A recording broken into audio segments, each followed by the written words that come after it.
nos vamos a ocupar en esta sesión es de este problema de la conciencia que nos mencionaba Pablo, en particular en neurociencias. Este problema de la conciencia es muy amplio y ha venido tratándose tanto en filosofía como en psicología, inteligencia artificial, en otras áreas de las ciencias cognitivas.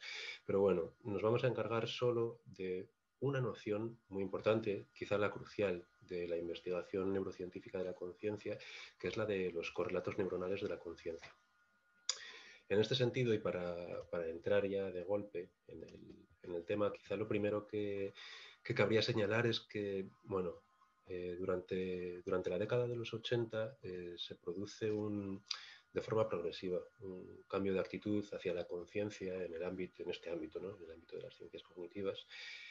Y en particular, desde comienzos de los 90, ese cambio de actitud va a dejarse notar con mucha fuerza en diferentes áreas de las neurociencias. En particular, pues, bueno, la neurociencia cognitiva, la neurociencia de sistemas, por así decir, es decir, la encargada del estudio del sistema nervioso a un nivel más amplio. Bueno, no sé qué es lo que me está pasando aquí en la pantalla, me salen algunas cosas extrañas, pero bueno, sí, espero que no esté habiendo ningún problema y que me podáis escuchar bien. Si no es el caso, por favor, interrumpidme. Bueno, por lo pronto, cuanto señalaba, es que este cambio de actitud que se produce sobre todo en los 80, en diferentes áreas de las ciencias cognitivas, va a llegar a principios de los 90 de la mano de algunos autores muy conocidos como Francis Crick, Christoph Koch. Es un cambio de actitud que tiene que ver con el qué. Pues tiene que ver con que hasta ese momento lo cierto es que, a ver, no había ningún investigador serio, por así decir, que perdiera su tiempo y su prestigio planteándose preguntas acerca de algo tan místico como la conciencia. Era concebida hasta entonces como un tema pues casi, pues no lo sé, para las ciencias ocultas, más que para las ciencias serias, para las ciencias duras, las ciencias naturales en general, ¿no? Así pues, plantear como una pregunta legítima de investigación la relativa al modo en que surge la conciencia, pues como que se presentaba como una cosa extraña, ¿no? No era una pregunta legítima de investigación hasta aquel momento. La conciencia, vengo hablando de ella, entendámosla como experiencia subjetiva. Este es el tema que se está planteando en estos momentos, ¿no? Esta pregunta acerca de cómo surge la conciencia, esta pregunta que no podía plantearse hasta dentro de las neurociencias hasta este comienzo de los 90, ¿no? Esta pregunta captura pues, lo que ha venido denominándose el problema de la conciencia y que la verdad es que es comprensible que con frecuencia pues, se oscile en este punto entre la noción de problema y la noción de misterio, porque la verdad es que resulta ciertamente desconcertante, resulta sorprendente que se dé el caso de que suceda algo como lo siguiente, ¿no? Un determinado conjunto de procesos biológicos se pone en marcha y como por arte de magia, pues ese conjunto, que es netamente observable desde fuera, cuando digo netamente me refiero a que en principio podría hacerse una descripción objetiva completa de lo que ahí sucede. Pues el caso es que no sería completa, porque ese proceso, ese conjunto de procesos biológicos observable desde fuera en tercera persona, como digo, por arte de magia y contra todo el resto de los fenómenos biológicos, los procesos biológicos que solo que se pueden observar completamente desde fuera y no observan desde dentro, por arte de magia, este conjunto de procesos biológicos observa también desde fuera. Se puede hablar del origen de un sujeto, de un punto de vista, de una perspectiva, un centro de gravedad de experiencia, de experiencias vividas en primera persona, surge la primera persona. Esto es muy desconcertante desde el punto de vista científico por muchos motivos. No me voy a detener a enumerarlos. He hablado por extenso de ellos en diferentes escritos, pero bueno, vamos a tratar de avanzar hacia la cuestión que nos va a ocupar hoy, que es la de los correlatos neuronales de la conciencia. Bueno, a pesar de que, y por ilustrar un poquillo más este problema, solo señalar que es cierto que en las últimas décadas hemos avanzado un trecho muy largo, ¿no?, en nuestra comprensión de diferentes aspectos del funcionamiento del sistema nervioso, pero siendo esto así, lo cierto es que aún no entendemos por qué ese funcionamiento ha de verse acompañado de conciencia, de experiencia consciente, ¿no?, de todas esas cosas que sentimos por dentro, desde que despertamos cada mañana hasta que caemos en un sueño sin ensoñaciones, ¿no? La neurobiología de la conciencia pues, lleva más de 30 años tratando de ofrecer una respuesta a este porqué. ¿Por qué deben de, por qué aparecen acompañados, por qué aparece acompañado ese funcionamiento del sistema nervioso de estas experiencias vividas en primera persona? Desde los propios orígenes de la disciplina, como decía, la noción de los correlatos neuronales de la conciencia pues, es central porque elucidar qué sean, cuáles sean los correlatos neuronales de la conciencia aparece desde un principio como una tarea prioritaria para el establecimiento de una ciencia de la conciencia, en particular de una ciencia biológica de la conciencia, ¿no? Así es que, bueno, esta locución que empieza a utilizarse, como digo, en el mismo momento en el que empieza a investigarse la conciencia desde el punto de vista de las neurociencias, cabe decir que en esta noción podemos entender que esta noción captura, por así decir, aquello en lo que difieren todas las teorías, cada una de ellas respecto de las demás, cada una de las teorías neurobiológicas de la conciencia disponibles. ¿En qué difieren? En que cada una de ellas nos ofrece un candidato diferente a los correlatos neuronales de la conciencia. Así es que en los próximos minutos lo que me propongo es ofrecer una introducción al significado de esta noción de los correlatos neuronales de la conciencia y también una breve introducción a algunos de los problemas teóricos y conceptuales que esta noción entraña, trae consigo, ¿no? A primera vista es una noción un tanto clara, un tanto obvia, no parece contener ambigüedades, ¿no? Parece que es una locución cuyo significado pues se resuelve de un brochazo. Los correlatos neuronales de la conciencia no serían otra cosa que los procesos neurofisiológicos que de alguna manera correlacionan con la conciencia. Cuando esos procesos tienen lugar en el sistema nervioso de un organismo dado, el organismo es consciente. No obstante, ya con lo que acabo de decir, se nos plantean al menos dos problemas, ¿no? Por una parte, el de significado del que debiéramos dotar en este contexto a la noción de correlación y por otra parte a la noción de conciencia. Vamos a ir por orden y vamos a ver cuáles son los problemas que suscita aquí pues el intento de esclarecer la noción de correlación en este contexto, ¿no? En cuanto a ella, en cuanto a la noción de correlación, su significado habitual y normalmente implícito, alude meramente a la presencia simultánea de determinados procesos neurofisiológicos y determinados estados de conciencia. Así es que los correlatos neuronales de la conciencia no serían otra cosa que aquellos procesos neurobiológicos que concurren con determinados estados conscientes, que suceden simultáneamente con ellos, ¿no?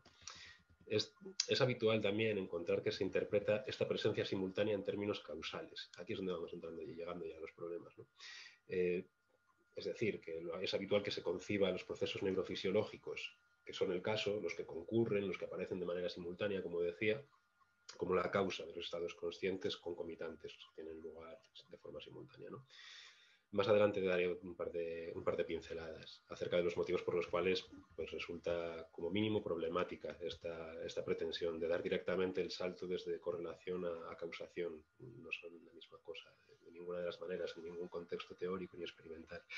Pero bueno, de momento me voy a limitar a señalar que en la bibliografía disponible esta pretensión, ¿no?, de dar ese salto suele concretarse recurriendo a dos nociones muy específicas, las de necesidad y suficiencia, definiéndose a partir de ellas los correlatos neuronales de la conciencia como aquellos procesos neurofisiológicos que serían necesarios y o suficientes para la presencia de la experiencia consciente. He pronunciado como en cursivas esas dos palabras, y o. Enseguida vemos por qué. Bueno, ¿qué es lo que se nos plantea con esa conjunción o esa disyunción, ¿no? Pues lo que se nos plantea es la cuestión de si un determinado proceso neurofisiológico va a contar, vamos a entenderlo como un correlato neuronal de la conciencia, solo cuando puedas establecer su necesidad y su suficiencia, o sencillamente cuando puedas determinar su suficiencia. Es decir, una vez que tengo ahí ese proceso neurofisiológico, sé que eso es suficiente para la conciencia. Por tanto, eso es una causa de la conciencia, ese proceso neurofisiológico. O tengo ese proceso neurofisiológico y cuando él aparece, sé que no solamente es suficiente, sino que es además necesario. Así es que la cuestión es que tenemos que elegir entre dos concepciones distintas de los correlatos neuronales. de la conciencia, una desde el punto de vista de la cual serían necesarios y suficientes, y otro desde el punto otra concepción desde el punto de vista de la cual serían sencillamente suficientes, y con eso tendríamos una buena definición de un correlato neuronal. Vamos a ver en qué consisten estas dos opciones. A ver, la primera posibilidad, la posibilidad de, pues bueno, de definir los correlatos neuronales de la conciencia como aquellos procesos que son necesarios y suficientes, es una posibilidad que implica excluir como correlatos neuronales de la conciencia procesos correlacionados de forma redundante e independiente con determinada clase de procesos. Vamos a ver a qué me refiero con esto. Imaginad que el estado consciente C, lo que sea. Para simplificar mucho, imagínate que estás como en un estado meditativo y no hay nada más en tu mente que una experiencia profunda y abarcadora de rojo. Apenas estás sintiendo nada más, ni tu cuerpo ni nada más, por simplificar, ¿no? Así es que eso es C. A eso estoy refiriéndome con C. Pues imaginemos que correlaciona de forma independiente y consistente con los procesos neurofisiológicos N, que es un proceso neurofisiológico que tiene una forma, digamos, yo qué sé, la forma de una comunicación de reentrada entre el tálamo y determinada región de la corteza occipital con una oscilación de 40 hercios, lo que sea, y que tiene la forma concreta y que implica estas áreas y no aquellas otras, eso sería M. Así es que digo, imaginad que ese estado C que he definido correlaciona de forma independiente, por un lado, con el proceso N y por otra parte con el proceso ligeramente diferente al anterior, N'. Es decir, que en presencia tanto de N como de N', el sujeto experimenta C. De forma que si bien ambos parecen suficientes, para C no puede decirse que sean necesarios, ¿verdad? En otras palabras, la conjunción de necesidad y suficiencia parece una condición demasiado fuerte. Sino por otra cosa, por el mero hecho de que la necesidad es una condición difícil de establecer a causa de estas posibles, y en vista de cómo funciona el sistema nervioso, más que probables redundancias. Es decir, a causa de que es probable que procesos neurofisiológicos similares, pero ligeramente distintos, aunque diferenciables, correlacionen con la misma clase de estado consciente, ¿no? Estas posibles redundancias son solo uno de los problemas que presenta la condición de necesidad. Hay muchos otros, ¿no? Por ejemplo, cabe imaginar que en distintas especies, procesos neurofisiológicos diferentes sostengan estados análogos de conciencia o marquen la diferencia entre la presencia y la ausencia de conciencia, de forma que no cabría interpretar a ninguno de esos procesos neurofisiológicos como propiamente necesarios. Vamos a ver, imaginaros un pulpo y un ser humano, e imaginar ahora esa experiencia C abstracta a la que me refería antes. El pulpo no tiene un sistema nervioso para nada similar al del ser humano, son muy, muy distintos. Entonces, es concebible y es más que probable, de hecho, que pueda tener una experiencia de rojo con los mismos matices que un ser humano que se encontrará en el estado meditativo es el que me refería antes. Lo que pasa es que los procesos neurofisiológicos que darían lugar a ello en el pulpo serían muy diferentes de aquellos que darían lugar a esa experiencia en el ser humano. Y estas, bueno, esto es algo paralelo a aquellas redundancias a las que me refería en el caso de la consideración del sistema nervioso de un ser humano. Algo paralelo en el sentido de que nos está hablando de que no podemos presentar como la condición de necesidad para definir nuestros candidatos a correlatos neuronales de la conciencia, porque bueno, casos como esas redundancias o estas diferencias interespecíficas vendrían a poner sobre la mesa pues, las dificultades de plantear esa noción de los correlatos neuronales entendidos como instancia causal por el hecho de que no solo son necesarios, no solo son suficientes para la presencia de experiencias, sino también necesarios. Así es que la condición de necesidad es algo que suele descartarse hoy día de forma generalizada entre la mayor parte de autores. A ver, por su parte, si definimos a los correlatos neuronales de la conciencia como aquellos procesos neurofisiológicos meramente suficientes y no ya necesarios para la presencia de conciencia, se nos presentan pues bueno, como mínimo, y para mencionarlo de forma, bueno, no puedo entrar en los detalles que implican todas estas discusiones, ¿no? Pero se nos presenta como mínimo el problema de determinar con exactitud cuáles serían esos procesos. Así es que así, por ejemplo, si tanto los procesos, imaginad nuevamente aquel proceso neurofisiológico que me inventaba para hablaros de la experiencia de rojo. Pues imaginad que ahora que lo tenemos perfectamente definido, seguimos llamándole N. Pues imaginemos que tanto los procesos n como n más n', este segundo sería muy similar al anterior, de hecho sería como el anterior, pero aparece pues sumada la actividad en determinada área, actividad de determinado tipo en determinada área del cerebro, ¿no? Así es que si tanto n como n más n' correlacionan con el señalado estado C, ambos pueden ser considerados como suficientes. Pero a ver, si lo que pretendemos es separar la paja del trigo e incluir en nuestro correlato neuronal de la conciencia solo aquellos procesos causalmente relevantes para la presencia de C, entonces no buscamos procesos meramente suficientes, ¿no? Sino procesos mínimamente suficientes, adecuadamente especificados. Esto es, buscamos el conjunto mínimo de eventos neuronales o procesos neurofisiológicos conjuntamente suficientes para la aparición de una experiencia consciente determinada.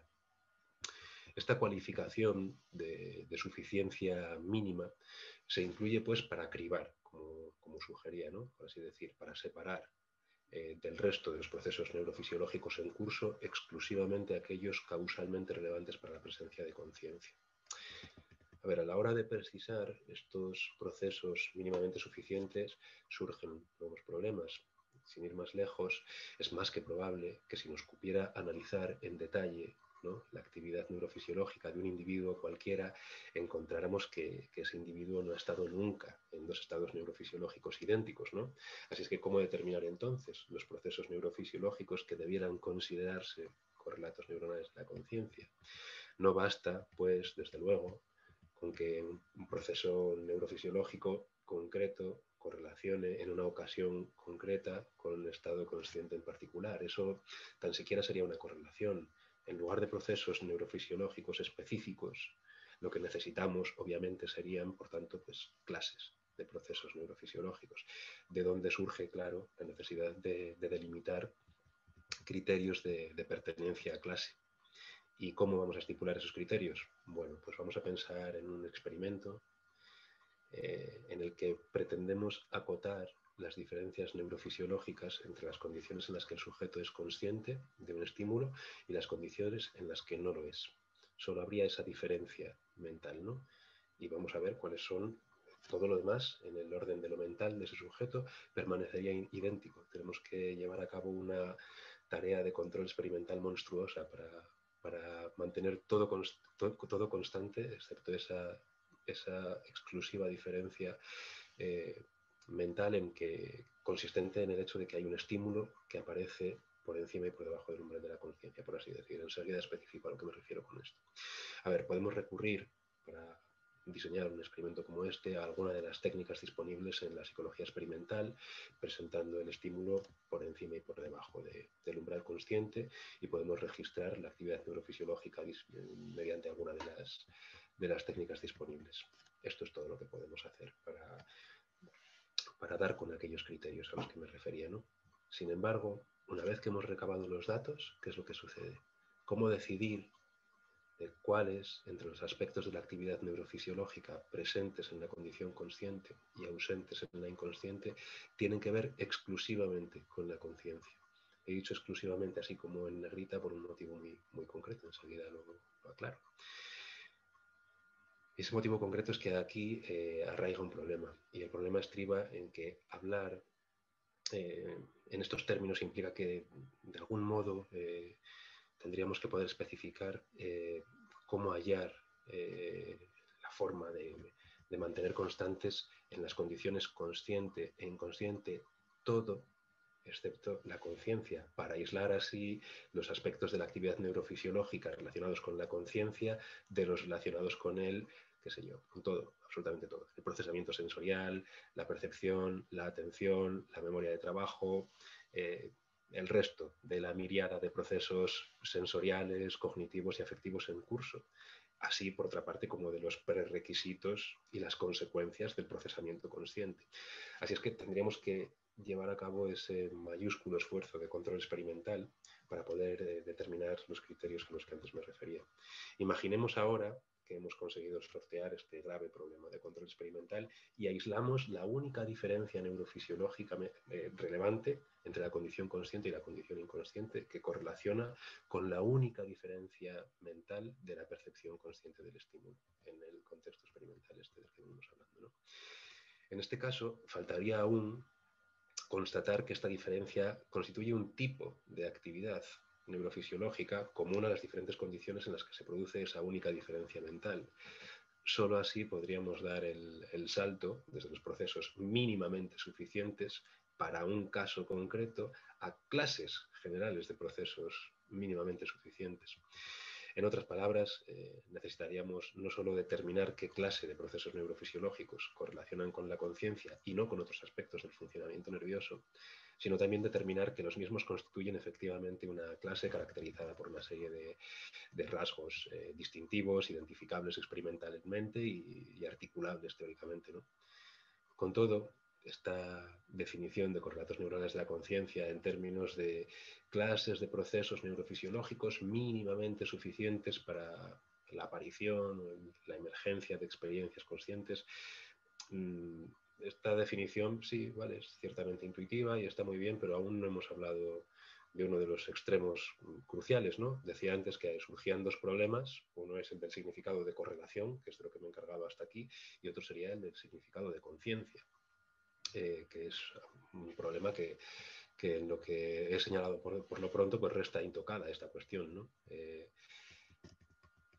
Y bueno, resulta evidente que la clase de procesos neurofisiológicos mínimamente suficientes para la conciencia van a diferir en función de qué es lo que estemos diciendo por conciencia, y el significado de conciencia depende en el plano de su operacionalización experimental de los criterios que vayamos a adoptar para decidir si un organismo es o no consciente, o de qué es consciente o no es consciente un organismo. Tenemos que estipular esos criterios por algo que dejaré caer en unos minutos. Dado que carecemos, de hecho creo que lo voy a dejar caer inmediatamente, ¿no? Como no tenemos, decía, medios que nos permitan medir objetivamente la conciencia, estos criterios a los que me refería no se pueden dirimir en el plano de la mera evidencia experimental o de la evidencia de la observación científica, por así decir. Nos vemos limitados, en otras palabras, a intuiciones de cara a estipular esos criterios, intuiciones pues, que podrán suministrarnos nuestra propia experiencia subjetiva o juicios conceptuales acerca de qué cuenta como evidencia de experiencia consciente. En un contexto experimental, y dado que carecemos de correlatos, carecemos de ellos de antemano, y sería la única evidencia objetiva de conciencia que tendríamos, ¿no?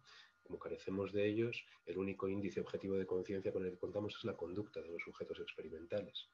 Así es que, por ejemplo, podemos asumir que un sujeto es consciente para estipular los criterios estos a los que me refería. Podemos asumir que es consciente, decía, por ejemplo, de un estímulo presentado en un cualquier paradigma experimental, cuando el individuo es capaz de informar verbalmente de su percepción del estímulo, que sea el caso. Podemos estipular este criterio y podemos extenderlo, si queremos, podemos pues partir de juicios o intuiciones como las que hay a la base de esta estipulación que acabo de hacer. Podemos partir de aquí para ampliar este supuesto a criaturas no lingüísticas, aceptando, por ejemplo, como un criterio válido el siguiente: cada vez que un organismo es consciente de un estímulo, cuando la información relativa a ese estímulo se encuentra globalmente disponible para el control de la conducta, de tal modo que el organismo puede desplegar, de acuerdo con esa información, una gama arbitrariamente amplia de acciones motoras, desde pulsar un pedal o un botón, escoger entre diferentes alternativas de respuesta, lo que sea. Podemos hacer estas cosas, podemos llevar a cabo estipulaciones como las que acabo de comentar, que son más o menos verosímiles, pueden criticarse, pero aunque podemos hacer esta cosa, lo que no podemos hacer en cualquier caso es proceder a indagar los correlatos neuronales de la conciencia sin utilizar ningún criterio de esta clase. Y son criterios que los resultados empíricos de la propia investigación de los correlatos neuronales de la conciencia no nos puede proporcionar de forma independiente. Así es que ante la imposibilidad de vincular directamente en contextos experimentales la conciencia con sus correlatos neuronales, estos criterios, pues, como los que acabo de estipular yo, u otros que se podrían estipular en base a intuiciones conceptuales diferentes de las que yo he puesto en juego, pues estos criterios hacen las veces de un puente entre pues, la conciencia como algo subjetivo y la evidencia que vamos a obtener en contextos experimentales acerca de los correlatos como algo objetivo. Hace falta estos criterios como un puente. Puentes que debemos estipular, como digo, porque no cabe esperar que se nos presenten como resultado de alguna investigación experimental, sino que habrán de precisarse pues, en el curso de la discusión teórica y conceptual, una discusión que puede apoyarse ciertamente, sí, en determinados resultados experimentales, en áreas conexas, desde la etología cognitiva a la psicología de la percepción, la psicofarmacología, lo que sea, pero que difícilmente puede resolverse esta discusión sin más mediante algún resultado experimental específico. Es una discusión, la de la estipulación, la relativa a la estipulación de los criterios a los que vengo refiriéndome, que no se agota en un resultado, ni no puede agotarse en un resultado experimental específico. Así es que, bueno, en el plano descriptivo el significado de la voz conciencia no es en absoluto unívoco, sino que cabe hablar de una importante cantidad de formas de conciencia, a cada una de las cuales obviamente habrán de corresponder diferentes tipos de correlatos neuronales y diferentes tipos de investigación experimental de los correlatos neuronales. Así, por ejemplo, si buscamos los correlatos neuronales de eso a lo que ha venido denominándose en la literatura conciencia de criatura, pues lo que estamos buscando es la clase de procesos neurofisiológicos mínimamente suficientes para que un organismo sea consciente. La correlación relevante sería, en este caso, la vida entre una determinada clase de procesos neurofisiológicos y el hecho de que un organismo sea o no sea consciente. Se trataría, en otras palabras, ¿no?, de indagar las diferencias neurofisiológicas relevantes entre condiciones en las que un organismo es consciente, está despierto, y condiciones en las que es inconsciente. Está sumido en un sueño de ondas lentas, o está en coma, o anestesiado. Bueno, análogamente, si buscamos los correlatos neuronales de lo que en la literatura ha venido denominándose la conciencia de trasfondo, ya no estamos buscando meramente la clase de proceso neurofisiológico que correlaciona con el hecho de que un organismo sea o no sea consciente, sino la clase que correlaciona con diferentes niveles o formas globales de conciencia. Estados de alerta más o menos intensos, somnolencia, sueño con ensoñaciones. En este contexto, la correlación relevante ya no va a ser la misma que en el caso anterior, ¿no?, sino que sería la que cabría trazar entre clases de procesos neurofisiológicos y formas globales de ser conscientes, no la que cabría trazar entre determinadas clases de procesos fisiológicos y el hecho de que el organismo sea o no sea consciente. Hay otras formas de conciencia que se discuten en la literatura, en particular a la conciencia de trasfondo de la que vengo hablando se suele contraponer la conciencia de estado. Y si buscamos los correlatos neuronales de lo que viene denominándose conciencia de estado, pues lo que estamos buscando es la clase de estado neurofisiológico mínimamente suficiente, no ya para que un organismo sea o no sea consciente, ni tampoco para que lo sea de una u otra forma, en una u otra medida, en una u otra forma global de ser consciente, sino para que sea consciente de una cosa u otra. Así es que la correlación relevante sería en este caso la vida entre clases determinadas de procesos neurofisiológicos y clases de estados mentales conscientes caracterizados por sus contenidos. Se trataría de especificar, en otras palabras, la clase de actividad neurofisiológica asociada con experiencias visuales frente a experiencias auditivas de lenguaje frente a experiencias auditivas de música, experiencias visuales de rojo frente a experiencias visuales de verde, etc., ¿no? Así es que, dejando de lado y para ir terminando ya, las numerosas dificultades experimentales que entrañan los proyectos de investigación que caen en cualquiera de las categorías que acabo de sobrevolar, hay una dificultad que se aplica a todas ellas y que mencioné al principio y que dije que daría un par de pinceladas acerca de ella, ¿no? Una relación de correlación no es suficiente para establecer una relación de causación. Una relación de correlación, de hecho, pues se entiende en todas las áreas de las ciencias experimentales que es algo radicalmente diferente de la causación y que son necesarios indicios muy diversos para hablar en unos términos u otros. A ver, delimitar los correlatos neuronales de la conciencia no equivale ipso facto, por tanto, a especificar los mecanismos neurofisiológicos que explicarían el modo en que se origina la experiencia consciente. De hecho, si nos ponemos un poco burros, cabe sostener algo bastante más fuerte. Cabe sostener que podríamos tener un catálogo experimental, escrupulosamente preciso y exhaustivo de correlatos neuronales de la conciencia y carecer por completo de una comprensión teórica de la neurobiología de la conciencia. Y es que mientras que la comprensión teórica depende de la elaboración de teorías, los correlatos neuronales de la conciencia no pasan de ser evidencia empírica. E incluso cabría ir más lejos y ponerse más burro aún y decir que tan siquiera son evidencia empírica, sino meros hechos curiosos, datos desarticulados recogidos con los métodos disponibles que además están afectados por numerosas limitaciones. Y son datos recogidos además sin la guía de una verdadera teoría científica. En las ciencias naturales la evidencia empírica se recoge a la luz de las teorías y cobra sentido solo desde la perspectiva ofrecida por las teorías, que sean el caso. Es decir, que sin ellas la evidencia empírica es una mera colección de curiosidades.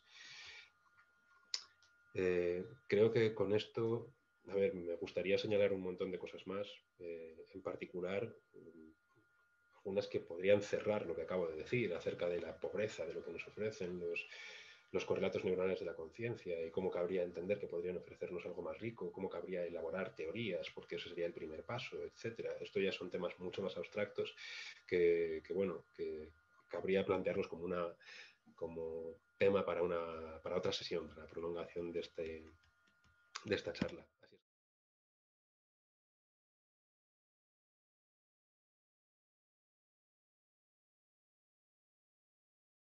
Atención. Hay una serie de modelos, los modelos de Donald Broadbent, en la década de los 50, que se entiende que son pioneros de las ciencias cognitivas, que son como el primer paso que se da para salir de la psicología conductista y de todo aquel paradigma que estuvo dominado por esta pretensión de explicar lo mental sin hacer alusión a variables internas del organismo, solo los estímulos y sus respuestas a los estímulos. Bien, desde este momento de origen en las ciencias cognitivas, con los modelos de Broadbent, la noción de conciencia y la de atención han estado estrechísimamente vinculadas, de tal manera que si uno va a las teorías contemporáneas en neurobiología de la conciencia, algunas de las que en particular, que la verdad es que quedan lejos de las que encuentro más interesantes, pero están teniendo mucho éxito, las que se han venido elaborando como una extensión neurobiológica de la teoría cognitiva de Bernard Baars, la teoría del espacio de trabajo global. Esta ampliación se llama la teoría neuronal, la teoría del espacio de trabajo global neuronal. En particular se ha desarrollado en Francia, algunos cuantos autores, Nakatse, de Jaene, Charnex. Bueno, en definitiva, dentro de este contexto, aquel vínculo que trazó Broadbent entre conciencia y atención, que hace que casi sean inseparables esas dos nociones, sigue tan vivo como que esta gente define a la conciencia como un tipo de atención y que estaría muy controlada por partes muy recientes evolutivamente del sistema nervioso, partes prefrontales, etc. Bueno, trazabas por otra parte un vínculo entre conciencia y memoria. Ciertamente, desde los propios orígenes también, desde de las ciencias cognitivas, los primeros modelos computacionales de cómo podría funcionar la memoria y cómo podría relacionarse con otras facultades cognitivas, aparece también esos modelos vinculados de forma necesaria a la noción de conciencia, la memoria a corto plazo. Luego más adelante, ya en los 70, con Tulbin, cuando aparecen otras nociones de memoria, como la memoria episódica, aparecen pues esencialmente vinculadas a la noción de conciencia, porque es muy difícil tratar de distinguir diferentes tipos de memoria sin hacer alusión al papel que juega la conciencia, rescatando recuerdos, ¿no? Porque se supone que los recuerdos están ahí almacenados hasta que tú vas y los actualizas, etc. En fin, que son nociones que han estado muy, muy vinculadas durante los últimos 70 años de investigación en psicología, en neurociencias y en áreas conexas. Esto por lo que se refiere a esas nociones que ponías en juego, por lo que se refiere a la idea que ponías en juego de que también ni tu conciencia, entendida como experiencia subjetiva, ni tu atención es una cosa meramente generada de forma interna, sino que tiene que ver con el contexto.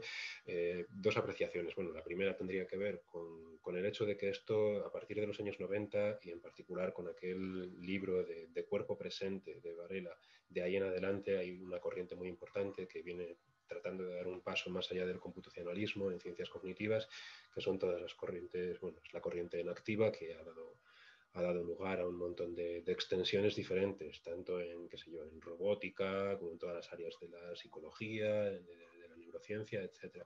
Son corrientes que tratarían de otorgarle al cuerpo un papel en la cognición, y no solo a él, sino a su carácter de entidad que está incrustada en un contexto, para empezar, físico. El modo en el que nuestro cuerpo se mueve es clave para entender nuestras capacidades perceptivas, y para seguir, biológico, y para continuar, social, cultural, etc. Todos estos factores juegan un papel en el modo en el que se nos presentan las cosas en esos contextos de la atención, la memoria, la conciencia y todo lo demás. Bueno, esta es una corriente en ciencias cognitivas que está muy viva a día de hoy, y que lo que ha hecho, para decirlo muy rápido, no es otra cosa que rescatar metáforas cibernéticas que estaban, pues, antes de la metáfora computacional ya disponibles. Lo que pasa es que durante los 50 y de ahí en adelante se impone la metáfora computacional para tratar de explicar cómo funciona la mente, cómo funciona el sistema nervioso. Este es el primer comentario, que tendría que ver con, sí, desde luego, hay una implicación importantísima del contexto, y es una implicación tal que en los últimos 30 años ha venido capitalizando todas las principales ramas de las ciencias cognitivas, que están ahora mismo dominadas, cabe decir, por la mente encarnada, la mente en activa, la mente extendida, la mente... Bueno, todo esto está lleno de es. Embedded, embodied, extended, son corrientes que bueno, tendrían muy en cuenta esta contextualización a la que tú haces referencia. Para dar el salto al segundo comentario que anunciaba, este primero tenía que ver solo con la historia de la ciencia, el segundo tiene que ver con este salto, ¿no?, desde la consideración de cuestiones meramente científicas a la consideración de cuestiones, pues, de calado social. Lo cierto es que en la ciencia relevante para estas cosas de la neurobiología, de la conciencia y demás, se entiende que, claro, que todo eso, todas esas cuestiones vinculadas con la modulación social y demás, que son muy importantes y se investigan un montón en otras áreas, ¿no?, de la neurociencia social y todo eso, que son muy importantes, pero que están como muy lejos. Nosotros todavía, en el ámbito pues, de los consciousness studies, que se denominan en inglés, esta área interdisciplinar dedicada al estudio de cómo surge la conciencia, estamos dando esos primeros pasos para ver cuáles son los rudimentos de una explicación científica de cómo narices es que existe la subjetividad. Es una pregunta de investigación como muy básica.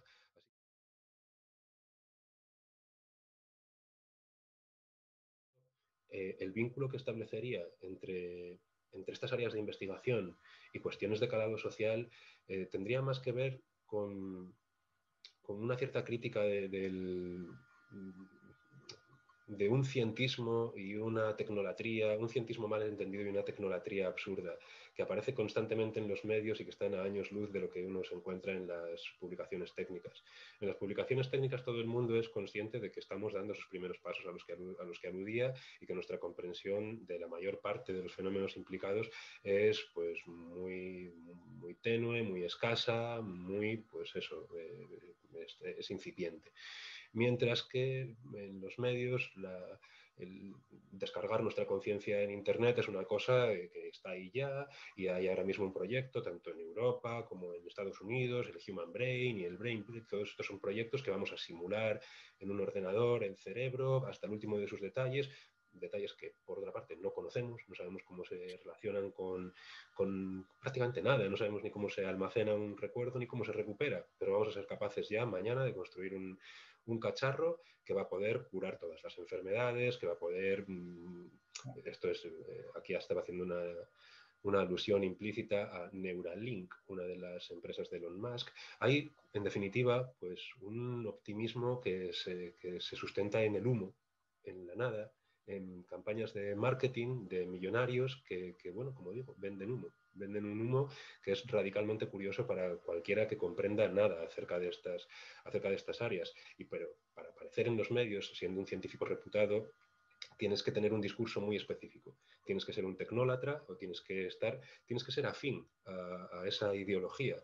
Por eso, la mayor parte de los científicos que publican de forma, bueno, que hacen estas contribuciones humildes, que son las únicas que cabe hacer cuando uno está dando estos primeros pasos, pues no son a los que entrevistan en los medios. En los medios, ciertamente sí, aparecen muchas entrevistas con gente que tiene mucho que decir, pero son locuras. Generalmente son locuras, porque generalmente los que aparecen en los medios, a los que hacías antes alusión, para hablar del modo en el que sesgan nuestra atención, sesgan aquello de lo que somos conscientes, y ciertamente lo hacen, pero creo que esto es algo que compete más a los estudios de otro tipo, ¿no? Estudios de los medios, que hay poco, bueno, hay una implicación de la psicología, pero vamos, que esencialmente esto es un área que depende de amasar datos y analizarlos, analizar su correlación, analizar con los hechos y analizar cuántos medios han hecho referencia en Occidente, pues a tal hecho crucial para comprender tal proceso político en curso o tal proceso económico en curso. Bueno, en resumidas cuentas, creo que serían más bien, creo que yo trazaría ese vínculo entre la investigación de la conciencia y las cuestiones socialmente relevantes por este camino del análisis de nuestra cultura y sus puntos ciegos.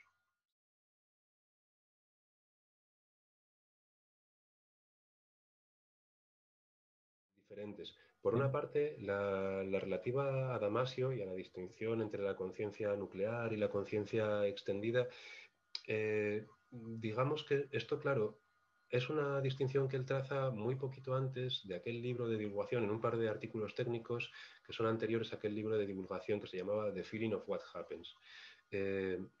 Después de este libro, él su taxonomía de la conciencia la amplió para incluir antes de la conciencia nuclear, que sería la que compartiríamos con organismos pues, que no pueden, como nosotros, o como otros organismos que son autoconscientes, ¿no? Que no pueden extenderse hacia adelante y hacia atrás en el tiempo, no disponen del lenguaje ni de un manejo de sistemas conceptuales que permitirían este tipo de cosas, sino que están, por así decirlo, viviendo en un aquí y ahora esencialmente constituido por flujos de emociones primordiales. Bien, ¿qué es lo que sucede? Emociones primordiales con algo más allá.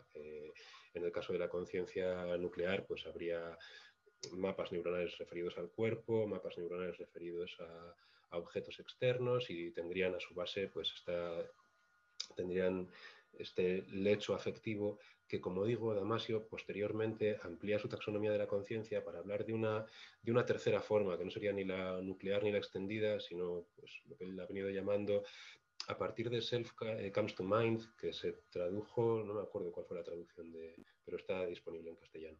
A partir de ese libro de 2010, si mal no recuerdo, ha venido trazando esta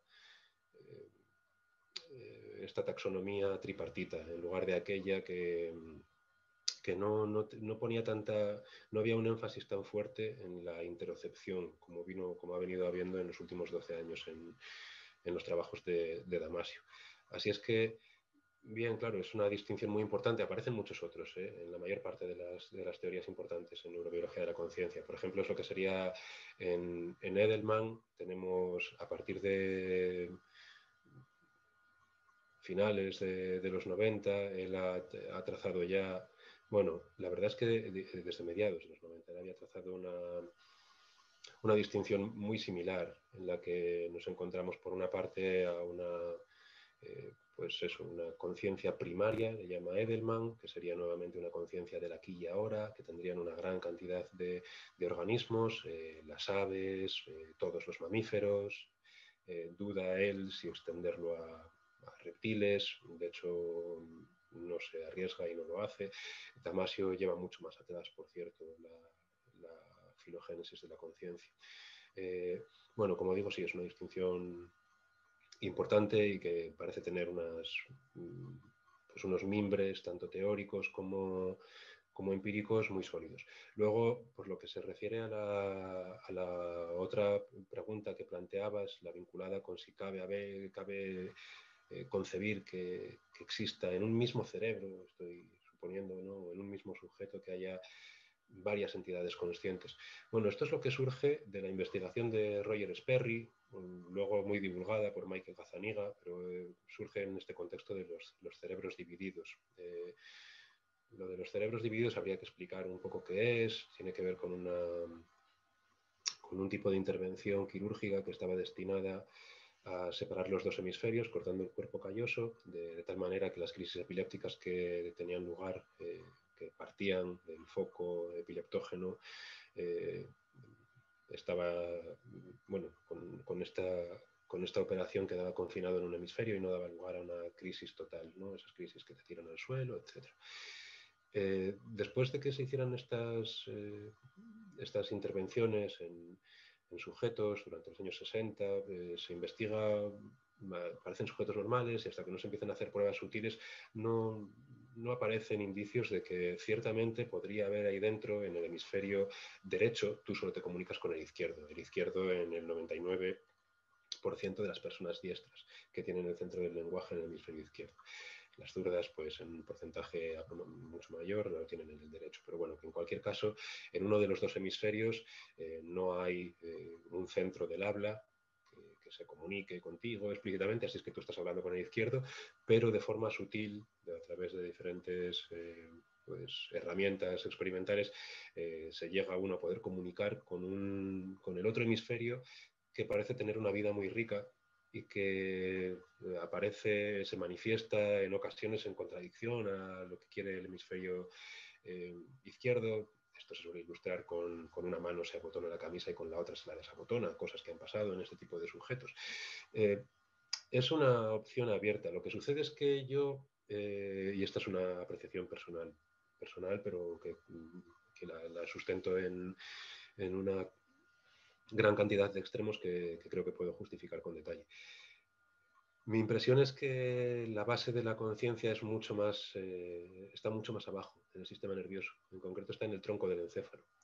Para ilustrarte esto, pues voy a aludir a una patología que es la hidranencefalia. Son niños que esencialmente nacen con nada por encima del mesencéfalo.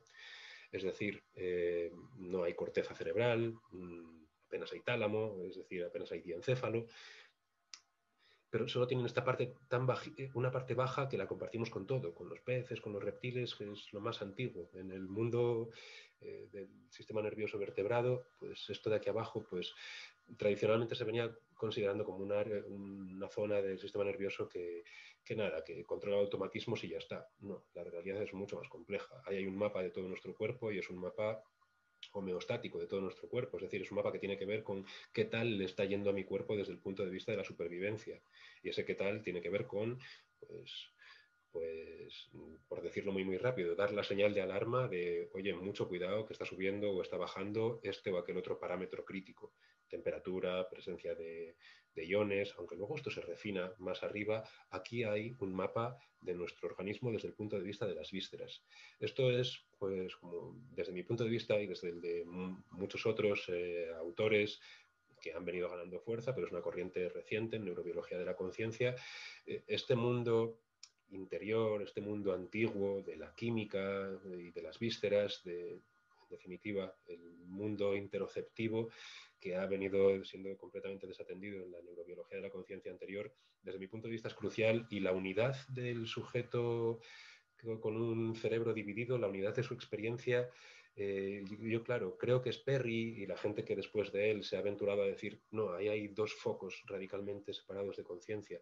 Claro, igual pueden estar disociados en alguna medida y en algunas dimensiones, pueden presentarse como cosas radicalmente distintas porque no pueden cruzar determinado tipo de información, pero hay otro tipo de información básica que comparten sin duda, y es la información acerca de cómo me está yendo desde el punto de vista de la supervivencia, que es por así decir, el tono afectivo de fondo inexcusable que tiene toda experiencia consciente, entendida como algo así como un testimonio de la presencia de un cuerpo vivo. Eso es algo que no separas separando el cuerpo calloso. Si te referías solo a este tipo de decisiones, pues esto es lo que tendría que decir al respecto. Luego, otro tipo de decisiones más complejas, ¿no? Como estas cosas de las personalidades múltiples y todo eso, pues ahí me costaría mucho más pronunciarme porque ya me parecen cosas que que aparecen vinculadas con la capacidad humana para manejar conceptos y cosas mucho más abstractas. Como vengo dando a entender, mi interés por estas áreas tiene que ver con cosas pues un poco más fundamentales, con la arquitectura conceptual de las teorías que vienen tratando de dar cuenta de cómo es que surge algo así, como una experiencia vivida.